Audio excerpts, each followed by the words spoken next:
Thanks for staying with us. We have with us on the couch Ikechukwu Eric Ahezu.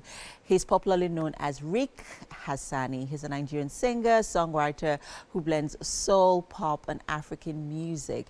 He's widely known for his polished style and gentlemanly persona. He has also received several award nominations, including the Headies, All African Music Awards, and is noted for collaborations with Fowles, Olamide Chike, and so many more. He's also known as the King of Afro RnB. How you doing? I'm good. That King? was very...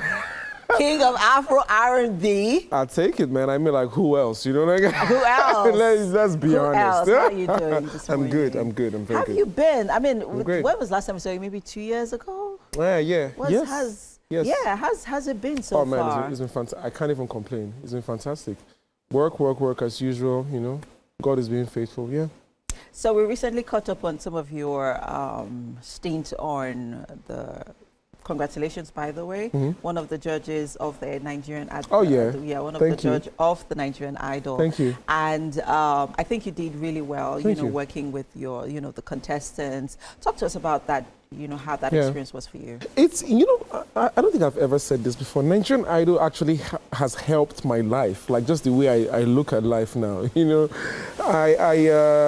because one of the most important things that you can face in adulthood or even just existing is your relationship with other people, right? Sure. Like how you relate to other people. Sure. So Nigerian Idol has helped me to look at my life and audition myself and my space and my energy, right. and be like, oh, no, you're acting off key, or this thing you said was a little bit flat. You know what I mean? Like just the same way I would judge people and say you're not really singing that well, or I think you can change this and change that.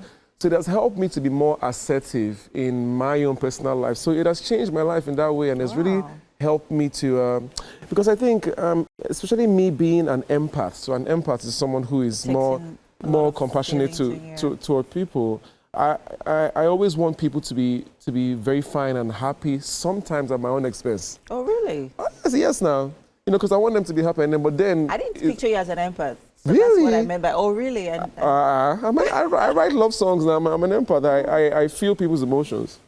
So sometimes when you feel how they feel, you want to be there for them, forgetting that you have to be there for you. You know what I mean? So I used to fall into that trap a lot, and then I find myself feeling down and pleasing somebody else, But Nigerian Idol helped me to be able to look at them and say, see, I love you, but these things, no, you don't have sense. Stop that. Go to this other side. You really don't even have sense. That's the truth, So you're not in this competition of my life right now. Go to the back and try again next year. That's what I tell contestants when I see them, and I love them because I'm just meeting them, but they're just not up to par. Like their voice is not just ready yet. So I'm like, you know what? This show is happening again next year. So just go and come back. I love you, but this is what I think, So saying things from that, capacity as a judge and having to meet with a lot of young, talented, creative Nigerians, where do you think the next generation of music is gearing towards, is heading to? Do you think it's going to get better? Do you think it's going to be just, well... I think it's going to get better. Because a lot of these young guys and Gen Z, they are very serious. I think the generation before me, and I mean like when it comes to like the Two Faces, the P Squares, the Style Plus, the OJB Jezreel, blessed memory, like they were serious musicians. And then my generation, some kind anyhow, Conde, just vibes. Let's vibe it. Just vibe and inshallah. Vibes and inshallah. When we vibe it, let's go, So it became a little bit funny. Okay, but now with this new generation, Gen Z, they are like a lot more like serious with their music. Like the vocalists are really vocalists. The singers are really singers. The rappers are really rappers.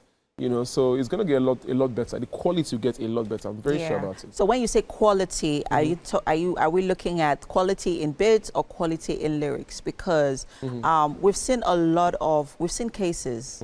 You know, I wouldn't say a lot of. We've seen cases where a lot of musicians are not allowed to express their true, authentic selves in their music, because the music has to sell, and it has to sell per season. What is moving this season? Let us jump on it to sell the music, because brands, labels want to make money, right? And then it's not also helping the artists also express themselves, and then even their creative selves, and then we see them fade off. You know, so what I mean, what would you say in that regard? I think the expressing yourself is difficult in any way, shape, or form. Even if it's true, even if you are working in Access Bank, or if you're working a 9 to 5, it's hard to express yourself there. True. You know what I mean? Like anywhere.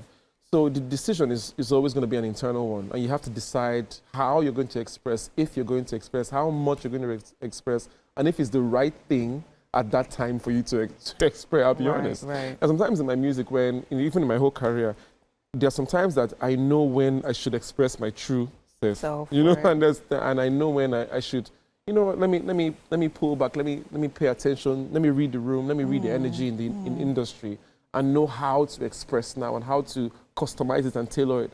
And then sometimes I just want to be raw and express my music how I want it to be. This how I want the piano to be. This how I don't care what's happening, you know. So you have to know when to just dial it back or push it forward. It's all an internal, personal decision, you know, and you would bear the repercussion or the return of whatever decision that you make, you know. Now let's talk. Let's go a bit into your music, right, and how much inputs you have in the production for every of your song. I mean, you have an album coming out really soon on the 13th. Congratulations. Yes. Isokuso. Yes.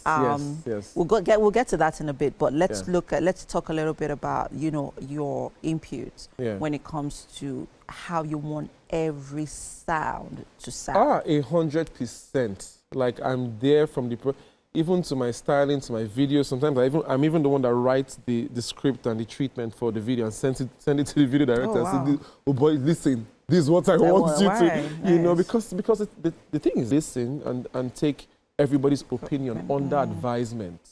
But I never do it entirely because somebody else said so. Even if we talk about something and then I eventually do your suggestion, know that it's still, I took your suggestion, internalized it, and it became my own decision. I never want to make any kind of secondary movement. You know what I mean? Like, I want to own everything that I'm doing. So I can really be proud of it while I'm doing it and proud of it even after I'm doing it. So after I've done it. So I'm 100% on all of my production, all my kick, my snare, my drum, the mixing of my vocals, everything, 100%. Fantastic. Let's talk about Isokuso. First of all, what inspired the name Isokuso? You talk too much. So talk. It feels like you're calling someone out. It feels like you're a subtle shade. No. So it's actually a double name song. It's Moving Train, in bracket Isokuso. Because I say Isokuso a lot over and over again in the song. It was actually written by a friend of mine, an incredible songwriter. His name is G Daddy. Incredible, you know. So I had the beat and the instrumental, and I knew that I wanted something a lot more cultural, you know. And my music is, my culture is more of like Pidgin English, because I'm from Port Harcourt. You know, my culture isn't Owambe, Yoruba. Like, I didn't really grow up around that. You know what I mean? I grew up around Pidgin English, you know, Anambra, Port Harcourt, you know. But when I heard the beat, I knew that this is Owambe, man. You know what I mean? And as much as me also living in Lagos too, I understand the Owambe culture. I didn't want to write it. Like, I wanted someone who grew up in the culture to really write it. You know what I mean? Like, I'm mature enough to say, you know, I am not the best for this. You know, like, I want the best for this thing. Who is the better person to do it? Let me get that person. You know what I mean? So I found this writer, incredible guy, and then he was able to just put the song together and capture it exactly how I wanted, and we we went through it and I directed him how I wanted it to sound. Okay. And then he now wrote from his own point of view, and fantastic. I love it. I love the song so much. Oh, fine. Great. And you just gave it Isokuso. Oh, yeah. There was no meaning to it. No. Well, ask the writer. You don't have to interview him next. Yeah, but yeah, G Daddy, shout out to G Daddy, incredible songwriter. So what should we expect from the entire album? I mean, it's going to be released on the 13th. Yes, it's going to be released on the 13th. It's called Lagos Lover Boy. It's Lagos Lover Boy? Yeah, that's the name of the title. Oh, wow. That's the title of the album.